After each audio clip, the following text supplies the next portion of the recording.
हाँ तो गाइज, हम बात करेंगे यहाँ पे नदी के द्वारा जो स्थलाकृतियां बनती हैं उसको हम लेके यहाँ पे चर्चा करेंगे। देखेंगे हम यहाँ पे नदी द्वारा निर्मित स्थलाकृतियां।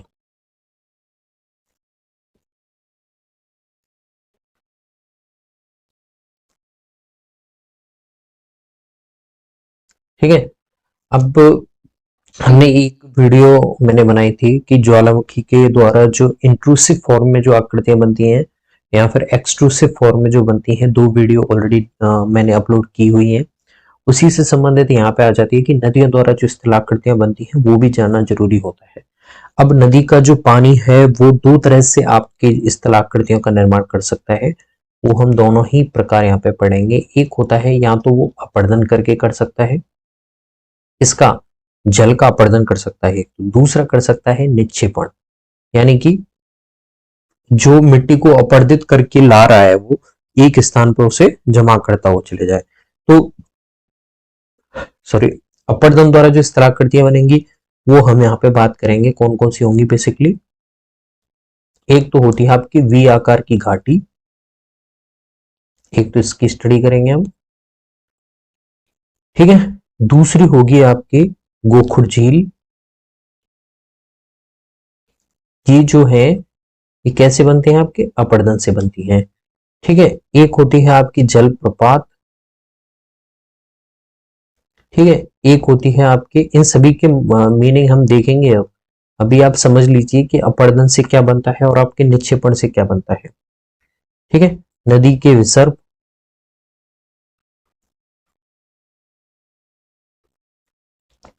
ठीक है। जलप्रपात, क्षिप्रिका, वी आकार की घाटी जिसे आप क्या बोलते हैं, गॉर्ज या फिर कैनियन भी कहते हैं। अब निक्षेपण के द्वारा जो आकृतियां बनेंगी वो भी जानना जरूरी है। तो उसमें देखिए कौन कौन सी आकृतियां बनेंगी।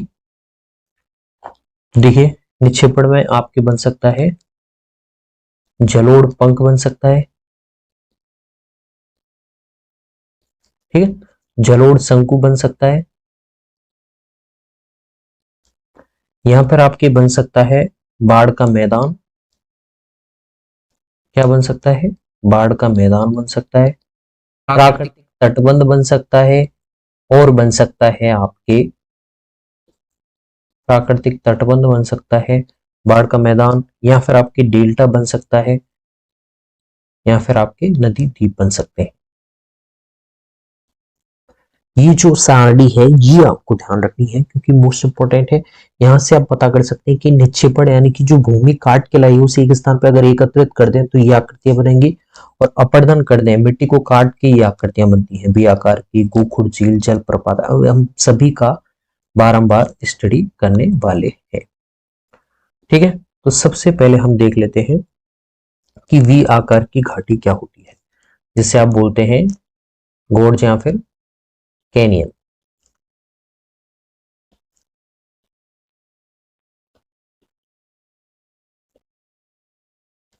ठीक है। देखिए, इसमें क्या होता है, वी आकार की घाटी का निर्माण अपनी युवावस्था में करती है नदियां। युवावस्था यानी कि जब वो जिनका उद्गम होता है उस अवस्था को, उसके आसपास तक के कुछ क्षेत्रों में वो अपनी युवावस्था में रहती है। तो वहां पे पर्वतीय क्षेत्रों में लंबवत अपरदन के माध्यम से ये वी आकार की घाटी बनाती है, ऐसे। ठीक है। जैसे पानी जा रहा था और वो तेज प्रवाह से पर्वतों से जा रहा है तो वो अपनी युवावस्था में है। इस प्रक्रिया में क्या होगा, दीवारों का जो ढाल है वो तीव्र होता जाएगा, यानी कि और अंदर होता जाएगा। जब ढाल तीव्र हो जाएगा और घाटी है वो कैसी होती जाएगी, घाटी का निर्माण होता जाएगा। वी आकार के घाटी में चेंजेस आते जाएंगे, वो बढ़ता हुआ जाएगा। तो इससे आप बोलेंगे गॉर्ज या फिर कैनियन कहते हैं। ठीक है। अब जैसे हम कुछ एग्जाम्पल की बात करें तो जैसे सिंधु नदी के द्वारा जो गोर्ज बनता है उसे आप क्या कहते हैं, सिंधु गोर्ज।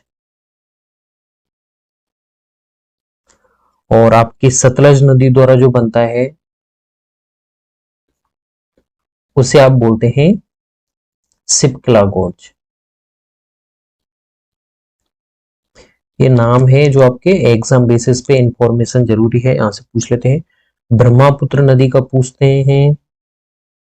ठीक है। या फिर आपसे पूछ सकते हैं वो नर्मदा नदी का। ठीक है। तो नर्मदा नदी के द्वारा बना था जो गोर्ज बनता है उसे आप बोलते हैं भेड़ाघाट संगमरमरी गोर्ज, जबकि ब्रह्मपुत्र नदी के द्वारा जो बनता है उसे आप बोलते हैं ध्यांग गोर्ज। ठीक है, तो ये अपरदन से निर्माण हुआ है। ठीक है, अब इसी के विस्तृत रूप को आप क्या बोल देते हैं, कैनियन बोल देते हैं। जो कैनियन आपको संयुक्त राज्य अमेरिका के एरिजोना प्रांत में देखने को मिलता है। ठीक है, एरिजोना प्रांत में देखने को मिलता है आपको ग्रैंड कैनियन, जो वी आकार की घाटी का बड़ा रूप है। ठीक है, आई होप गाइस अब आपको यहाँ पे समझ में आ गया होगा। नर्मदा नदी के द्वारा कौन सा गोर्ज, भेड़ाघाट, ब्रह्मपुत्र नदी के द्वारा देहांग गोर्ज, सतलज नदी के द्वारा सिपकला, सिंधु नदी के द्वारा सिंधु गोर्ज। अब हम आ जाते हैं जलप्रपात और आपकी क्षिप्रिका पे।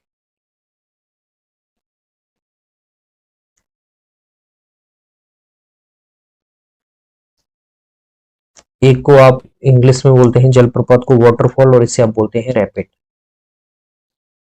इसे बोलते हैं आप वाटरफॉल। देखिए ये जो जलप्रपात होते हैं वो अत्यधिक ऊंचाई से गिरता है। जब नदी का पानी बहुत ऊंचाई से, जैसे मान लीजिए ये आपके नदी का पानी आ रहा है और ये बहुत ऊंचा स्थान है, ऊंचा पर्वत मान लीजिए। अब यहां से जब नदी का पानी गिरेगा आपके, ये जो नदी का पानी गिरेगा ये क्या बनाएगा, ये जलप्रपात बनाएगा। लेकिन एक इसकी तुलना में एक छोटा सा स्थान है, यहां से पानी आ रहा है, ठीक है, बहुत कम ऊंचाई से आ रहा है, तो ये क्या कहलाएगा, क्षिप्रका कहलाएगा। तो ऊंचाई का ही अंतर है। तो अत्यधिक ऊंचाई पे होगा, जैसे आपके वेनेजुएला आपका विश्व जो सर्वाधिक ऊंचा जलप्रपात है एंजेल जलप्रपात, वो है न्याग्रा जलप्रपात जो आपके उत्तरी अमेरिका में है। वो कहां पे है, नॉर्थ अमेरिका में। ठीक है, ये बहुत अत्यधिक ऊंचाई से जब पानी गिरता है, ठीक है, जबकि छिपरका में क्या होता है, बहुत कम ऊंचाई से गिरता है। ओके, अब जैसे हमारे इंडिया में बात करें तो नर्मदा नदी पर एक धुआंधार जलप्रपात है।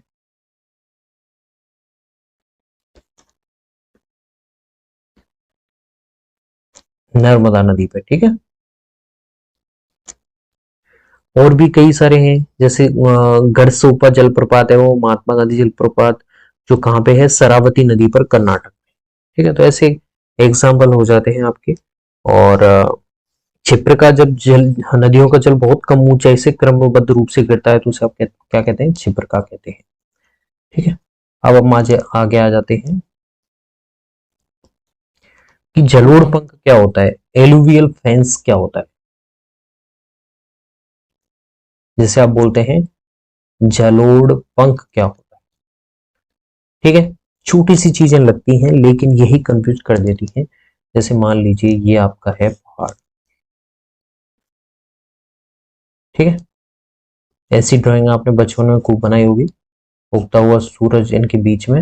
लेकिन अब हम यहाँ पे नदी निकालें तो ये यहां से नदी आ रही है, ठीक है, और ये नदी इस तरह से फैल,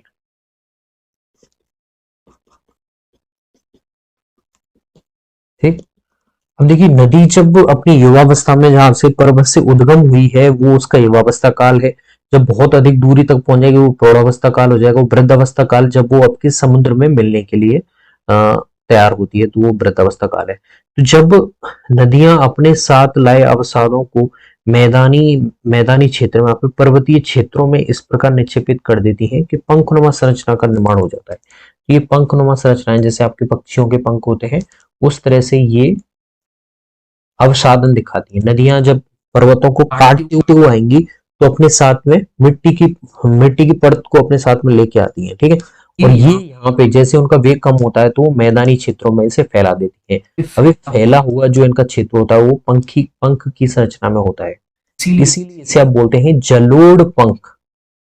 ठीक है, अब यहाँ पे गौर करने वाली बात है, इन्हीं से जलोढ़ पंखों से ही इनका निर्माण होता है, तराई प्रदेशों का निर्माण होता है। इसका तराई प्रदेशों का निर्माण होता है। अब यहाँ पे देखिए जो इस संरचना में बारीक कणों का जो निक्षेप होगा वो पंख के किनारे वाले भाग में होगा, जबकि बड़े कणों का जमाव पिछले भाग पर होता है। ठीक है, किनारे वाले भाग में किसका होगा, यहाँ पे इसके किनारे वाले भाग है, यहाँ पे किसका होगा, किनारे वाले भाग में बारीक कणों का जमाव होगा, यहाँ पे होगा बारीक कणों का जमाव।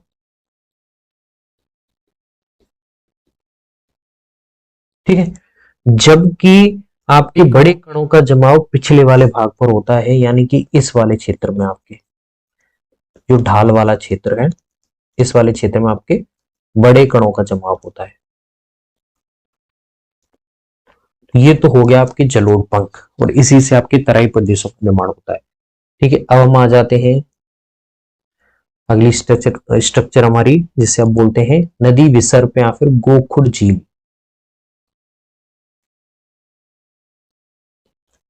ठीक है, अब देखिए,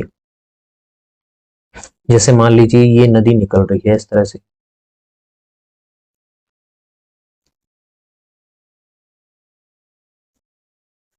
तो नदी यहाँ पे आपके जब इस तरह से मैदानी क्षेत्रों में प्रवेश करती है, तो क्षैतिज अपरदन के कारण वो मोड़दार एक सर्पिलाकार आकार में बहने लगती है। तब इन्हीं मोड़ों को आप क्या कहते हैं, विसर्प कहते हैं। ऐसे इस तरह से बह रही है। अब देखिए यहाँ पे कुछ स्थानों पे, यानी कि जब आंशिक रूप में कई जगह पे वो क्या करेगी, निक्षेपण करेगी, कई जगह वो क्या करेगी, अपरदन करेगी। अब यहाँ पे जैसे वो घुमावदार भाग में घूमने लगती है, तो अवतल किनारे पे तो क्या होता है, उसका अपरदन होता है। यानी कि इस वाले, जैसे मान लीजिए इस वाले क्षेत्र में तो अपरदन हो जाएगा। ठीक है, कौन से वाले क्षेत्र में, आपके अवतल वाले क्षेत्र में अपरदन होता है। ठीक है, जब उत्तल वाले किनारे पर क्या होता है, निक्षेपण होता है। जो मिट्टी लेके आएगी अब इस वाले क्षेत्र पे ये जमा कर देगी।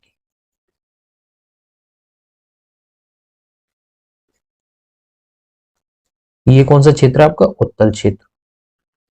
तो उच्च उत्तल क्षेत्र पे तो होगा आपकी निक्षेपण, जबकि अवतल क्षेत्र पर होगा आपके अपरदन। तो आप इस तरह से याद कर सकते हो, अ से अ, ये मैच कर रहा है, तो यहाँ पे आपको कंफ्यूजन नहीं होगा, क्योंकि डायरेक्ट एग्जाम में पूछ लेते हैं कि अपरदन उत्तल वाले क्षेत्र में होगा या फिर अवतल वाले में, तो ये आप कंफ्यूजन दूर कर सकते हैं। तो इस तरह से क्या होता है, अपरदन और निक्षेपण होता रहता है। मिट्टी का जब तेज गति से वो जाएगी सर्पिलाकार भाग में घूमते हुए, तो कुछ स्थानों पर वो मिट्टी को काटेगी, कुछ स्थान पर वो मिट्टी को जमा कर देगी। जिस जगह जमा करेगी वो उत्तल क्षेत्र होता है।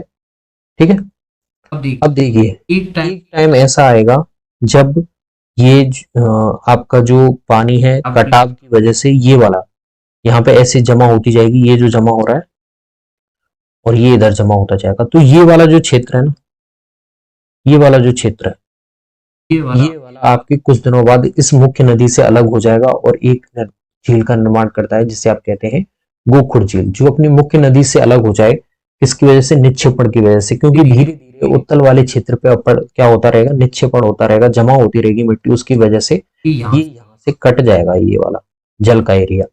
अब यहाँ पे जो बनेगा विशिष्ट स्थानों से आप कहते हैं गोखुर झील। ओके, ये हो जाता है आपके। अब हम आ जाते हैं प्राकृतिक तटबंध। अब इसमें हम देखेंगे, एक तो प्राकृतिक तटबंध देख लेंगे, डेल्टा देख लेंगे। ठीक है, तो प्राकृतिक तटबंध होता है जैसे जैसे आगे बढ़ने के क्रम में जब नदियां अपने साथ लाए बड़े बड़े अवसादों को किनारों पर जमा करने लग जाती हैं, तो एक बांध रूपी संरचना का निर्माण होता है। कैसा होता है, एक बांध रूपी संरचना का निर्माण होता है। जैसे मान लीजिए ये आपके नदी है, ठीक है,